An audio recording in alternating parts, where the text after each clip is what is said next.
Each anime season can be cruel, in the sense that it's difficult to keep up with the hits of, well, each season. In the case of my watching habits, I always seem to miss one or two shows that seem to find a sense of popularity. When it comes to catching up to the shows that I miss, I end up facing the all too familiar enemy known as hype. If the show has garnered a significant positive reaction, then I'm mostly left disappointed because my expectations were too high. In the case of the anime I'm reviewing this week, it also possessed the added issue of production, which caused the last episode to be aired months after the previous one. As a result, this anime never managed to escape my attention. It was always on the forefront of the various anime news sites that I habitually visit. Of course, I'm talking about Kekkai Sensen. A majority of viewers raved about this show, but I had a lukewarm reaction to it. It was good, but my already high expectations really highlighted some of the flaws regarding the show. I'm Bananaowns, and this is an Otaku Youth Anime Review.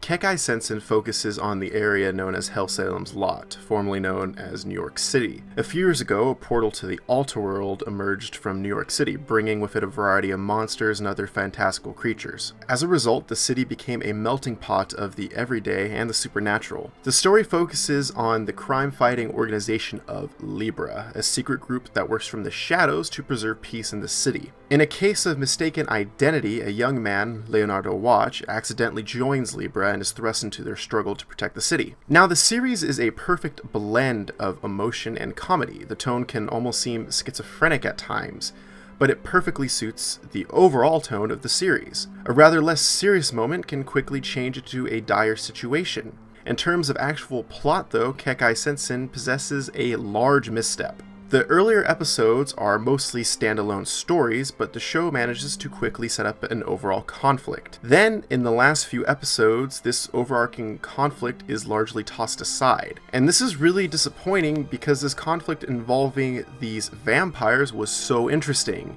From the lore to the methods by which Libra used to fight them. Everything about this upcoming conflict seemed like it was going in the right direction, only for it to be set aside for an anime original ending.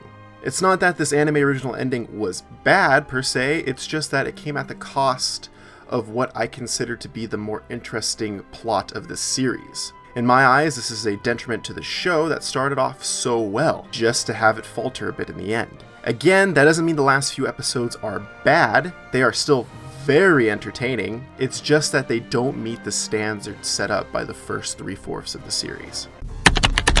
Kekkai Sensen possesses quite a large cast of interesting and quirky characters. Most of this cast is part of Libra, but there are a few standouts which are not part of the organization. The two characters I will focus on in this review are Leonardo and Klaus. Leonardo Watch is the lead of Kekkai Sensen. He's a young photographer that came to Hellsalem's Lot to find help for his sister. Before the series, a mysterious entity gave him a variety of ocular powers at the cost of his sister's sight. The guilt regarding this incident is his main motivation. Leonardo is a very kind character. In spite of his lack of fighting skills and overall fear, he always seems to put himself in harm's way for the sake of others.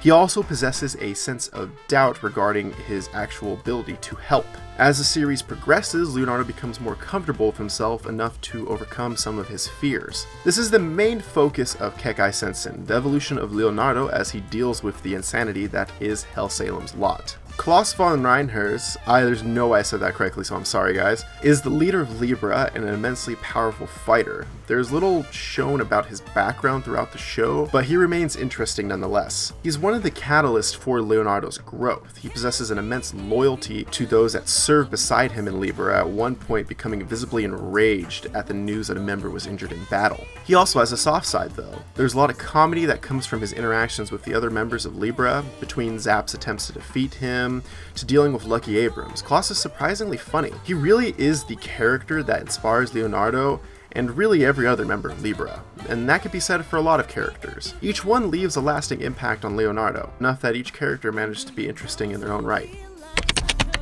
Kekkai Sensen is an absolutely beautiful show. The animation quality here is top-notch, which is to be expected from Studio Bones at this point. My personal favorite moment involves any time that Leonardo uses his ocular powers. It is absolutely breathtaking the way his eyes are animated in these scenes. Of course, it couldn't be an anime review without talking about the animation of the fight scenes. For the most part, they're very well done. The way each character fights is perfectly captured by the animation of their respective tools of combat. My only problem is that there really is not an abundance of fight scenes on par with the one in the first episode. That is just because of the length of the fight scenes. Most of the fight scenes after the first episode are fairly short, and they're over in a flash. Considering the flashy nature of the characters and their interesting abilities, it is a shame that they're not shown off more.